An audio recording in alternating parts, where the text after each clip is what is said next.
Welcome to Make Possible Bitesize, a weekly podcast brought to you by Permutive, championing change in publishing, advertising, and beyond. Each episode, we chat to an inspiring guest about their careers, their lives, and how they're making change possible. Let's bite right in. Hello everyone, I'm Danielle Marie Bennon, People and Culture Partner at Permutive. Welcome to a special edition of Make Possible Bitesize. In celebration of Black History Month, we're shining a light on inspiring Black professionals and asking 3 thought-provoking questions about their journeys to success and how they've made it possible. Today on the show, I'm joined by Gabriella Nelson, a mom, a city planner, and Associate Director of Policy at Maternity Care Coalition. Hi, Gabriella. Hi, Danielle. Thank you so much for joining me this episode. How about we start with a quick intro to who you are and what the Maternity Care Coalition is all about? Yeah, thanks. Thanks for having me. As you already mentioned, I am the mother of my awesome son, August. He's my inspiration and motivation in so many ways, so I have to acknowledge him first.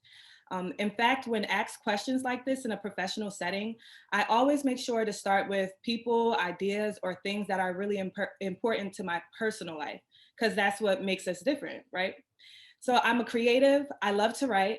I'm a public speaker and lecturer at universities. I'm a trained city planner that until recently worked in public housing. And now, as you mentioned, I work as Associate Director of Policy for an organization in the city of Philadelphia where I advocate for the best policies and practices regarding maternal child health and early learning. Thank you so much for that. Let's kick off our first Make Possible question. So you worked for the city of Philadelphia as a city council graduate policy fellow. After working as a product analyst at the Philadelphia Housing Authority, you joined the Maternity Care Coalition last year. How important has cultural identity been to your career so far, and how have you maintained this? Yeah, this is a really big question for me. Naturally, as someone that identifies as a problem solver, an inquisitive thinker, a creative, my experiences and opinions are deeply, deeply rooted in my womanhood, my motherhood, and my Blackness. These are beautiful and powerful parts of me, but they're also inescapable. These are parts of me that I put on a pedestal because, especially as a Black woman in America, there are so many tools, resources, ideologies devoted to chipping away at our legitimacy, whether it be personally or professionally. Throughout my career, I've worked in the public sector and now the nonprofit sector. So there has been a really huge emphasis on trying to help some of the most historically excluded populations in the city, folks that are often dealing with issues related to poverty. And many times the profile of the group of people that I'm tasked to help or to service, they identify as Black and they also identify as women and mothers. So aside from my obvious privileges, regardless of my job title and educational attainment, there's a camaraderie, a sisterhood between myself and some of the people that I service. Sometimes that connection is clear and really strong. Sometimes it's unspoken, but it's always there.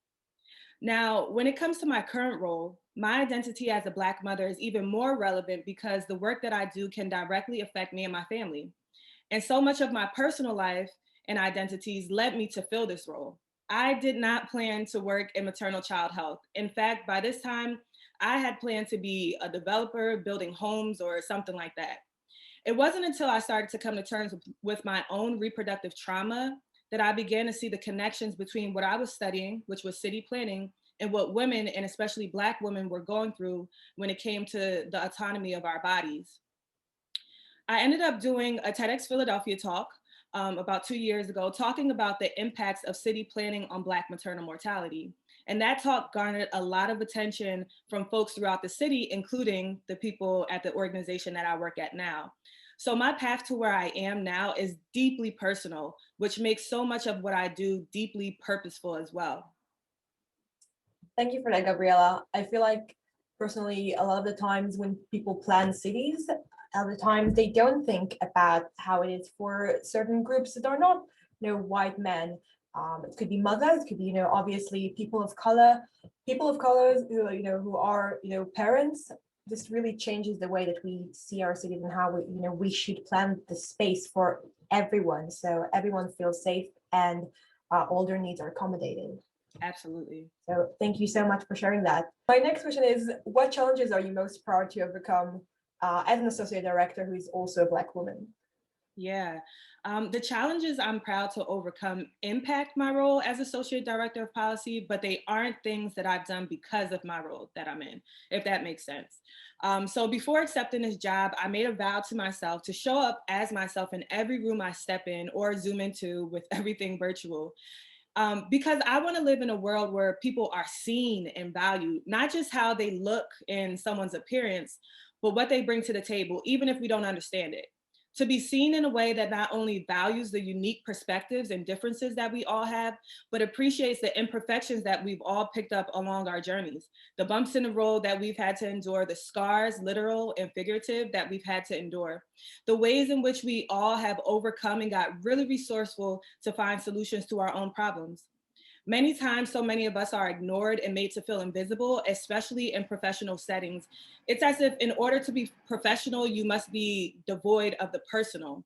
And I've tried living like that in other positions, and what results is a diluted version of myself and my ideas and my creativity. I no longer subscribe to those respectability politics. In fact, I consciously rebel against them. I'm at the beginning of this journey, but it has done wonders for my confidence and work ethic. I can think really creatively and create cool projects and propose innovative goals, strategies, and systems because I give myself the time to think of a world outside of the confines that we live in now. Instead of spending that precious time wearing a veil, hiding who I really am to make others more comfortable, decompressing from a day full of inauthenticity. That's what I'm proud of. And I'll be proud of this with or without a leadership or executive role. Thank you so much for sharing that. Our final question for today is, what advice would you give others wanting to make possible success like yours? My advice is simple: be your authentic self.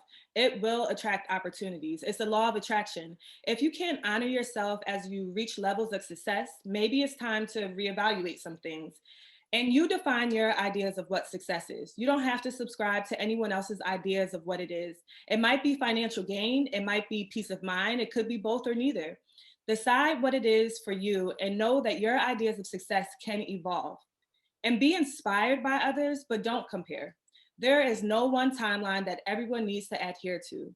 Worry about yourself and what fulfills you. Sometimes it might take some wrong turns and detours to figure out what fulfills you. And it's okay if you don't have it all figured out. Who does? You're completely right, Gabriella. Thank you so much for this. And thank you so much for being a part of today's episode. Hopefully you enjoyed it.